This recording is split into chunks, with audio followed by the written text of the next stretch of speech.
Bonjour, chers amis, et bienvenue à cette deuxième émission avec l'abbé François Kibwenge. Je vous ai établi pour être la lumière du monde. Dans la première émission, l'abbé François nous a dit que c'était une invitation et une responsabilité pour répondre à ce que Dieu nous demande et nous invite. Bien-aimés dans le Seigneur, nous continuons notre réflexion que nous avons commencé avec ce thème « Je vous ai établi sur la terre pour être la lumière ». Alors, ce message vient de la part de Dieu lui-même, comme nous l'avons lu dès le commencement dans l'évangile de Matthieu au chapitre 5. Alors donc, nous continuons à réfléchir là-dessus pour comprendre un peu le sens de cette parole, pourquoi Jésus vraiment nous établit sur la terre en tant que lumière et en tant que sel, pourquoi il nous associe à cette identité qui est l'identité de Dieu lui-même et qui est l'identité de lui, Jésus, le Fils de Dieu. Pourquoi il nous associe à cette identité? Nous sommes la lumière et Jésus l'affirme. Ce n'est pas au conditionnel. C'est une affirmation de notre identité, comme je l'ai dit. Et nous allons voir, je l'ai dit tout à l'heure aussi, que la fois passée, dans la première émission, que la lumière, n'est-ce pas, est significative selon le contexte dans lequel elle rayonne. Donc, le contexte dans lequel Jésus nous envoie pour être lumière et pour briller, c'est en fait la terre. Et nous avons commencé à voir comment la terre gît sous l'obscurité.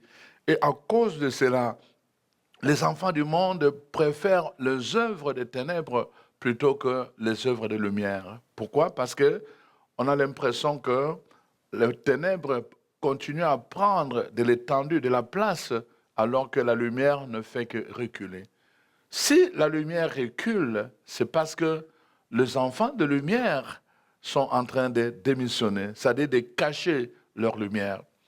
Si j'avais une bougie dans mes mains et que je l'allumais, si cette bougie, n'est-ce pas, est allumée, elle va briller. À partir du moment où je prends un récipient et que je mets au-dessus de cette bougie, la première chose que nous allons remarquer après, c'est qu'elle sera éteinte. Et la parole de Dieu nous dit justement cela, qu'on ne prend pas la lumière quand elle est allumée, elle a une position qu'elle doit prendre pour briller. Mais si on la met, n'est-ce pas, sous le boisseau, c'est-à-dire ce contenant qui servait à garder le grain à l'époque, n'est-ce pas? Donc, si on le met à l'intérieur de ce contenant, donc ça, finalement, elle va perdre non pas son éclat, mais elle finira même par s'éteindre. Et c'est le problème, n'est-ce pas, de plusieurs chrétiens. À force de rester eux-mêmes, n'est-ce pas, cachés dans l'obscurité, ils ont commencé à prendre goût à l'obscurité plutôt qu'à refléter ce qu'ils sont réellement, c'est-à-dire la lumière. Donc, à force de rester dans l'obscurité, on prend goût à l'obscurité. Et certains chrétiens, malheureusement, ils ont porté leur lumière et ils l'ont gardée sous le boisseau, de sorte que, au lieu que cette lumière puisse briller, n'est-ce pas, cette lumière s'est éteinte. Et avec le temps, finalement, ces mêmes chrétiens ont abandonné la lumière et ils ont pris goût aux ténèbres. C'est comme ça que vous avez vu des gens qui étaient avec nous, qui étaient avec vous pendant des années, et puis à un moment donné, ils ont commencé à abandonner progressivement, petit à petit, et puis après ils ont pris distance. Non seulement ils ne veulent rien savoir de l'Église, mais ils ne veulent plus rien savoir de Dieu. Ils ont tout banni, tout banni. Allez leur demander, ils vont trouver toutes sortes d'explications. Mais en réalité, en fait, le goût de l'obscurité a pris dessus sur le goût de la lumière. Chaque fois qu'on met la lumière sous le boisseau, on perd le goût de la lumière. On finit par aimer l'obscurité. Et c'est ça qui est arrivé avec plusieurs chrétiens. Nous devons faire attention parce que la parole de Dieu nous dit justement, nous allons pour repousser l'obscurité et non pas pour nous assimiler à l'obscurité. La parole de Dieu nous est donnée pour que nous puissions comprendre. La terre, n'est-ce pas, est sous l'obscurité. Voici ce que dit le livre d'Isaïe, le chapitre 60. La parole de Dieu nous dit ceci.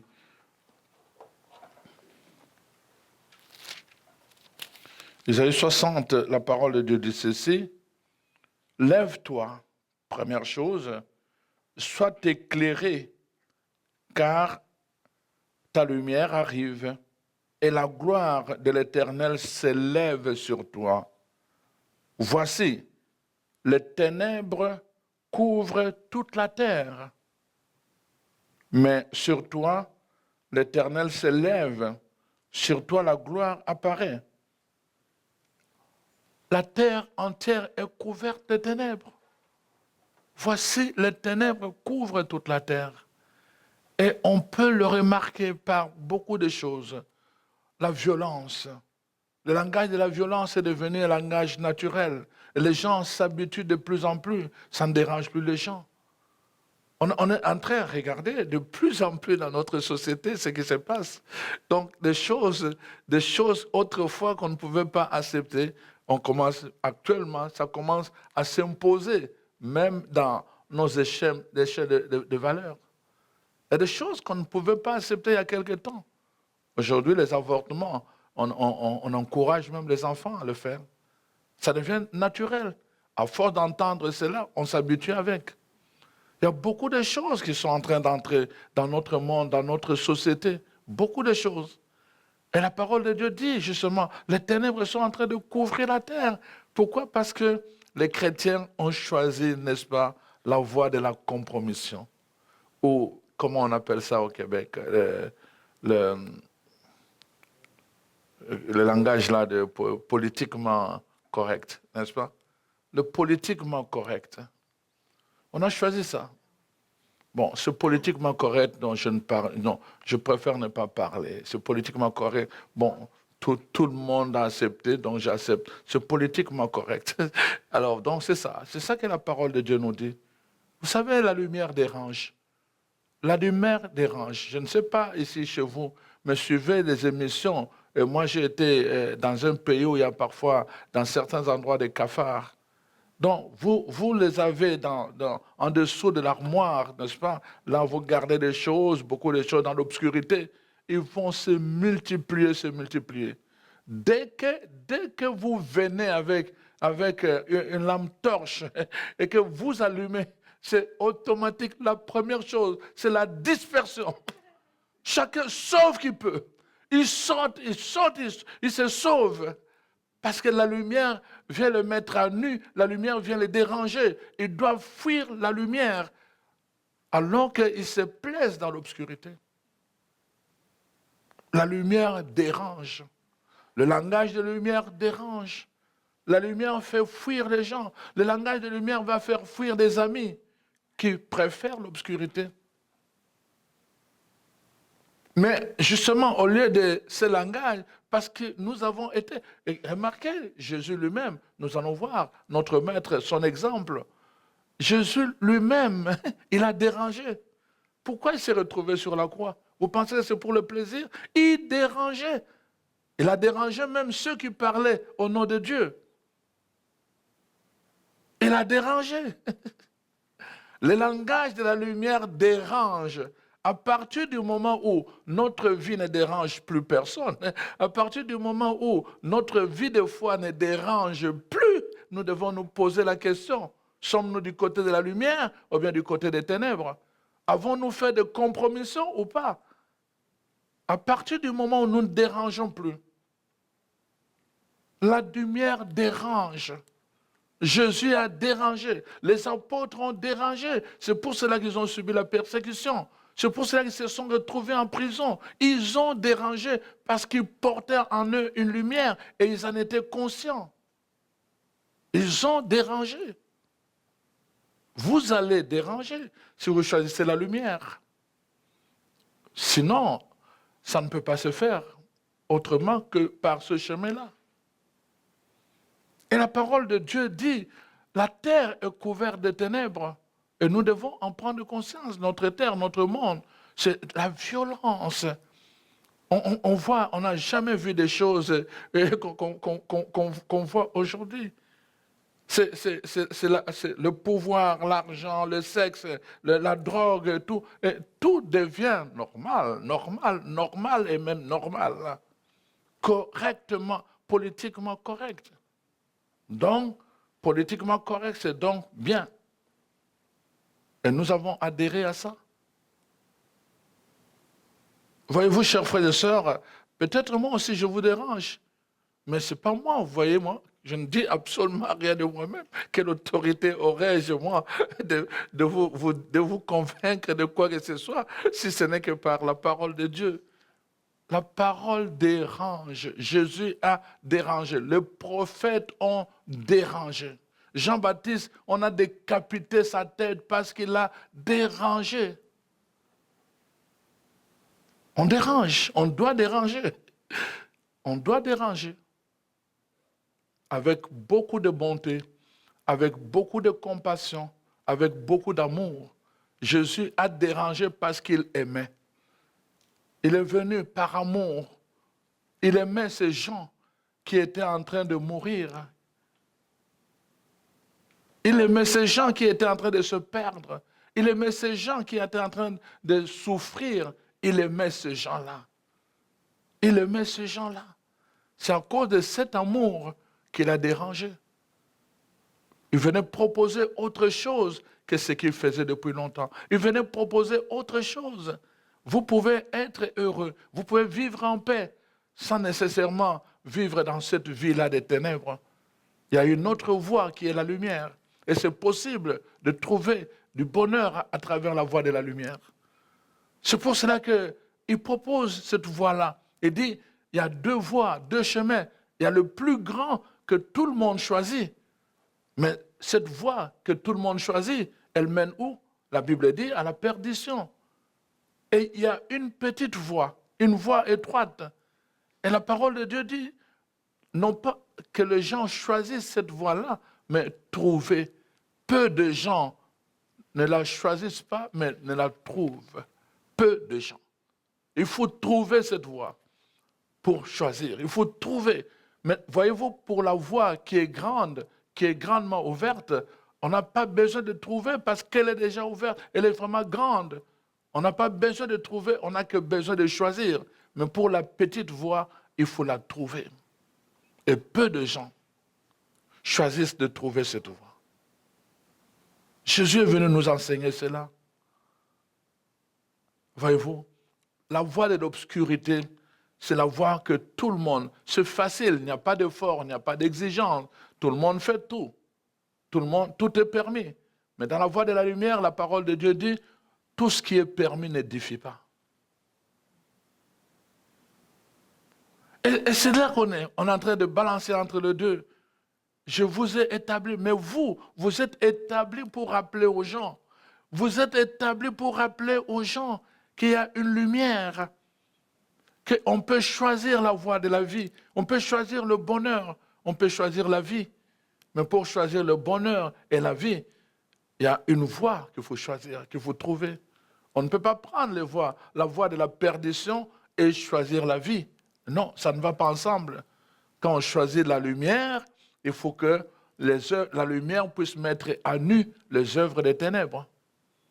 C'est pour cela que Jésus est venu aussi pour détruire les œuvres du diable. Parce que ce sont les œuvres des ténèbres qui finissent par amener la mort dans la vie spirituelle des enfants de Dieu, dans des couples, dans des familles et dans des sociétés.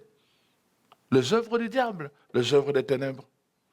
Jésus est venu aussi pour nous transférer, la parole de Dieu dit, du royaume des ténèbres dans son royaume des lumières. C'est un transfert. Nous avons à faire ce transfert-là, en amenant les gens qui sont dans les ténèbres, les transférer dans le royaume des lumières. Mais il faut que notre lumière brille.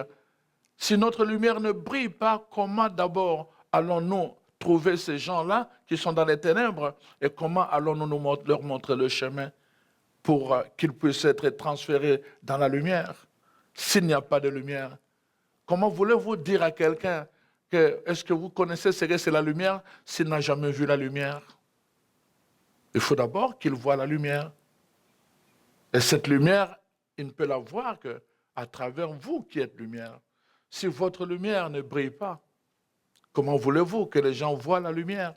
Et comment voulez-vous que les gens désirent la lumière? Et comment voulez-vous encore que les gens choisissent la lumière? Voyez-vous, chers frères et sœurs, on est pris là-dedans. Voilà pourquoi vraiment Jésus insiste. Il nous rappelle aujourd'hui encore, je vous ai établi sur la terre pour que vous soyez la lumière. Vous êtes la lumière, alors devenez cette lumière. Le monde attend cette engendrée, n'est-ce pas, les valeurs du royaume. Le monde attend cette lumière. Voilà pourquoi, chers frères et sœurs, nous sommes là pour penser ensemble. Il y a un auteur qui disait ceci, la destinée de l'homme est double.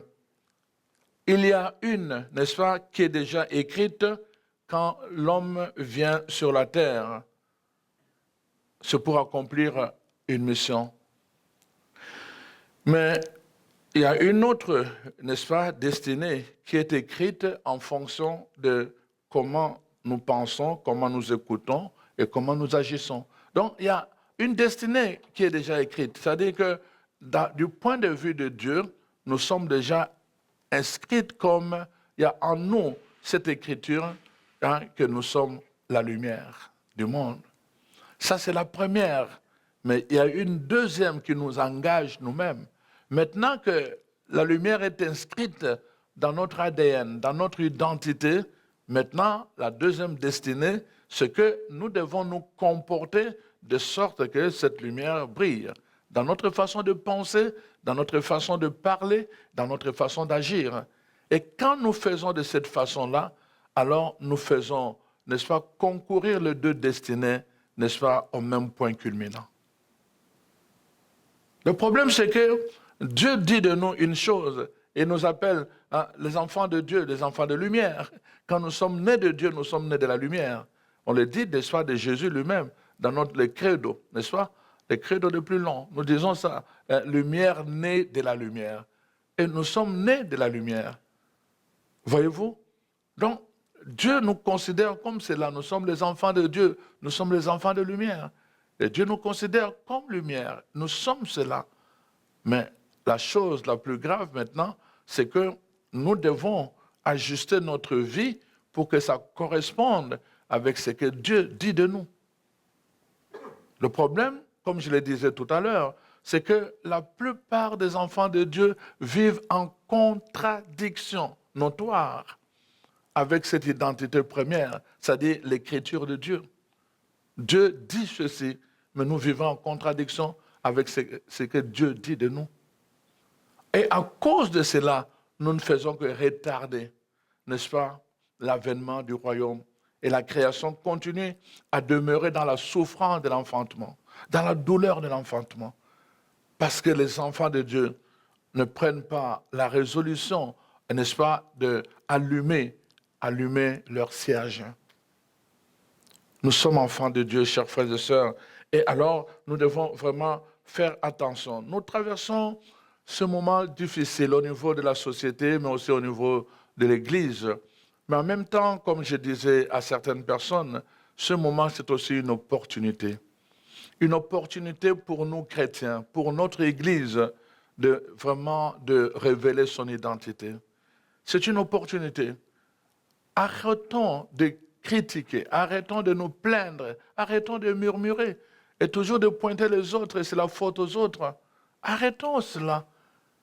Regardons nous-mêmes, regardons-nous en face devant le miroir, regardons-nous en face. Jusqu'à quel point Dieu peut compter sur nous? Jusqu'à quel point Dieu peut nous faire confiance? Jusqu'à quel point Dieu peut nous confier la responsabilité de gérer cette terre, ce monde? Nous devons nous poser des questions de profondeur. Jusqu'à quel point sommes-nous capables, n'est-ce pas, de mériter la confiance que Dieu nous fait? Donc, c'est très important que nous comprenions ces choses si nous voulons vraiment être cette lumière que le Seigneur attend de nous. Je vous ai établi.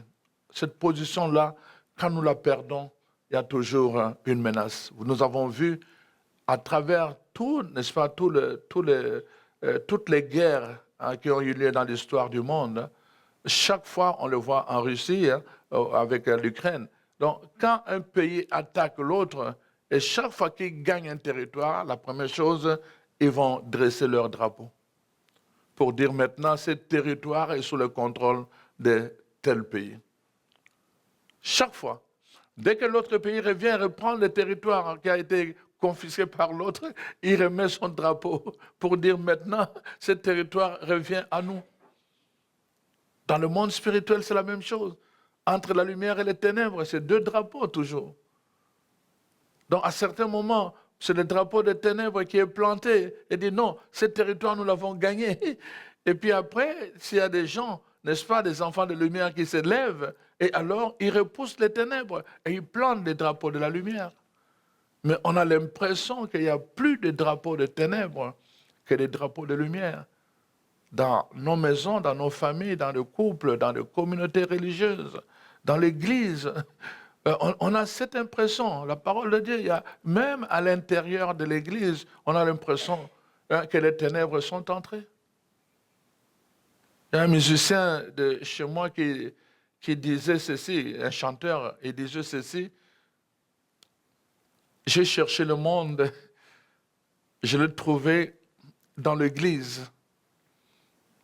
Et l'Église, je l'ai trouvée dans le monde. Il cherchait le monde.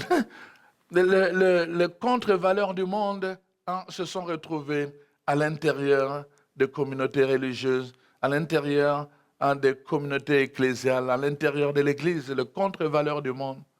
Vous allez trouver des gens qui prient le même Dieu dans la même Église, mais qui ne se parlent pas. Vous allez trouver des familles chrétiennes, 100% chrétiennes, et à cause d'un deuil, à cause de problèmes d'héritage, tous les enfants, même père, même mère, ils ne se parlent plus. Vous allez trouver des choses de non-pardon, de gens qui ne sont pas capables de se demander pardon quand ils ont fait quelque chose de mal. Vous allez trouver ça dans l'Église. Et il dit ça, les choses du monde sont entrées, les drapeaux du monde sont entrés, implantés dans l'Église. Mais vous allez trouver des valeurs que l'Église était censée prêcher dans le monde. Je vous ai déjà raconté cette histoire, peut-être, où j'ai été impressionné quand je suis arrivé tout au début ici au Canada. On devait aller faire, une pratique au niveau de rencontrer les gens au niveau du centre Rideau. Alors avec notre groupe d'étudiants, on devait parler aux gens au niveau du centre Rideau. Et moi, il y avait quelque chose qui m'avait frappé. Il y avait des gens qui marchaient toujours la tête en bas. Je dis, qu'est-ce qu'ils cherchent? Mais j'étais surpris. Tout ce qu'ils cherchaient, croyez-le ou pas, c'était des mégots de cigarettes. Ils ramassaient des mégots de cigarettes. Et après, qu'est-ce que j'ai vu? Celui qui avait ramassé juste un mégot de cigarettes. Et après, il est retourné, il a allumé. Et puis, il est allé rejoindre ses amis. Et puis, il a tiré un peu.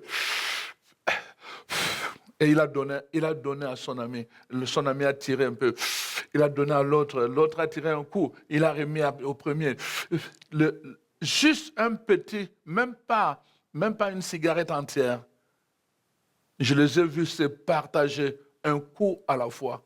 Et chacun faisait le tour. Juste un mégot qui restait. Et ils pouvaient se le partager. Mais va chez les chrétiens avec tout un paquet. Je ne parle pas de cigarettes, ce n'est pas ça que je devais faire comme publicité. Mais enfin, un paquet, je ne sais pas de quoi, là, de bonnes choses. Un paquet, il va venir. C'est dommage, on n'est pas nombreux, mais j'aurais voulu voir ça, un peu, qu'on puisse se retrouver à midi en train de manger, vous allez voir. Mais là, je l'ai dit, évidemment, vous ne le verrez plus. Qu'on se retrouve à manger chacun dans son assiette. Mais peut-être on ne fait pas attention que l'autre là n'a rien à manger. Nous, on n'est pas fait pour cela. Chacun pour soi, Dieu pour tous. Mais les valeurs de l'Église, vous les trouvez dans la rue, au centre Rideau, avec les gens qui ne fréquentent pas l'Église. Ils sont capables de compassion, de solidarité, de fraternité, de partage entre eux. Mais dans l'Église, chacun pour soi. Égoïsme. Voyez-vous, alors je me dis, oui, c'est vrai, il avait raison. On cherche le monde, on le retrouve dans l'Église. On cherche le monde, on le retrouve dans l'Église. Vous allez trouver le racisme dans l'Église. Et vous allez trouver l'altruisme dans le monde. Je cherchais le monde, je l'ai trouvé dans l'Église. Les ténèbres sont entrées même dans l'Église. Et comme disait Jésus, si ton œil, qui doit être la porte de la lumière, devient obscurité, quelle obscurité y aura-t-il? Si l'Église, qui est appelée à être lumière du monde, commence à laisser entrer l'obscurité à l'intérieur de lui, d'elle, quelle obscurité y aura-t-il dans le monde? Parce qu'elle est appelée à être lumière du monde. Voyez-vous le drame, chers frères et sœurs? Quand nous regardons les choses de cette façon-là, alors on réalise notre responsabilité. Tu te dis devant Dieu, non, je ne peux plus continuer à être comme ça. Je ne peux plus continuer à agir comme ça. J'ai une responsabilité, j'ai un choix à faire. Oui, c'est vrai, on a peut-être commis des erreurs, tout le monde, y compris moi. On a commis des erreurs, on a contribué, on a participé, on a collaboré aux œuvres des ténèbres. Mais devons-nous demeurer dans les ténèbres? Non. Il dit, il est venu pour nous transférer du royaume des ténèbres où on demeurait, pour nous amener dans le royaume de sa lumière. Et quand nous avons reçu la lumière, nous ne pouvons pas non plus demeurer, laisser les gens demeurer dans les ténèbres. Nous devons aller leur permettre à eux aussi, n'est-ce pas, de venir à la lumière. C'est le même principe. Tu as été touché, tu touches les autres. Tu as été sauvé, tu vas pour sauver les autres. Tu as trouvé le chemin, tu deviens chemin toi-même pour permettre aux autres de trouver ce chemin. C'est le même principe que nous devons avoir. Et encore là, les gens du monde, ils sont vraiment très, très intéressants.